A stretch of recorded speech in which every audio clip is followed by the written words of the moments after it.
Hildebrand, a watercolorist, wanted to go out on our own, so we rented space across the street where we had studios, and then this particular location opened up, and I jumped on it because the natural light, and I wanted to be able to exhibit other artists.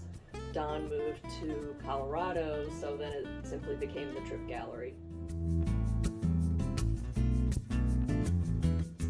I think one thing about this gallery that's a little bit different is my mission was to have art that appealed to any taste, whether you wanted a painting, a photograph, a piece of sculpture, an etching, and I also wanted to be able to encourage a beginning collector at entry level, as well as the seasoned collector who has a good eye and just wants that certain extra piece for their collection.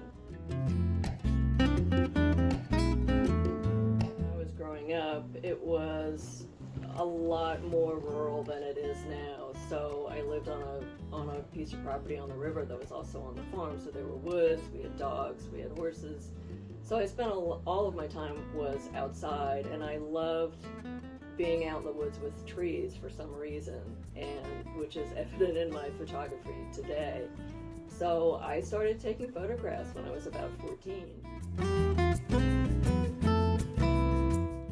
Obviously, the exterior of Easton has changed a whole lot with the larger stores, which we never had. That was all farmland.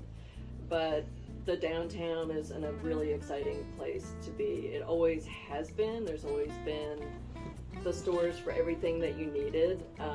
Bookstore, variety store, pharmacy, that small town feel. And I think we're still able to maintain that.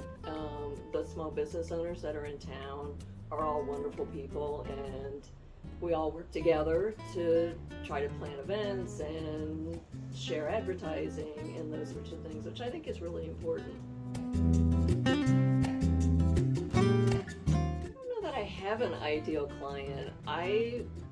What's fun about selling art is it's a pretty emotional decision. It's not just decorating your home. You have to resonate with the piece, and it's fun to watch people go through that discernment process and walk out of here really happy with the decision that they've made. I mean, it's a happy sale. There's certain artists that you'll sell a lot of for a month or so, and then it'll be somebody else's turn. There's no rhyme or reason as to what someone likes over something else, whether it's an Eastern Shore landscape, whether it's a bird, whether it's a building, whether it's an abstract. It just is such an individual choice and an individual decision that's why I wanted to have something in here for everyone.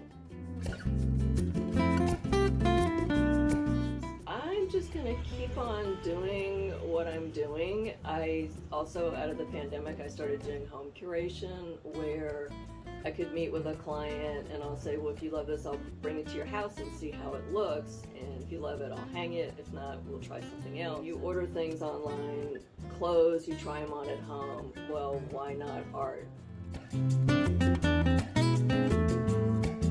mean, I think the artist that started Plein Air Easton just blew the doors off of making Easton an arts destination, and the fact that it's an attractive location for artists themselves to come paint and exhibit, that has changed, I think, the face of things here, and I just want to continue to have fun with it. And I have several new emerging artists that I think are going to be really fun to watch. Collect them now while you can afford them, because they're going places.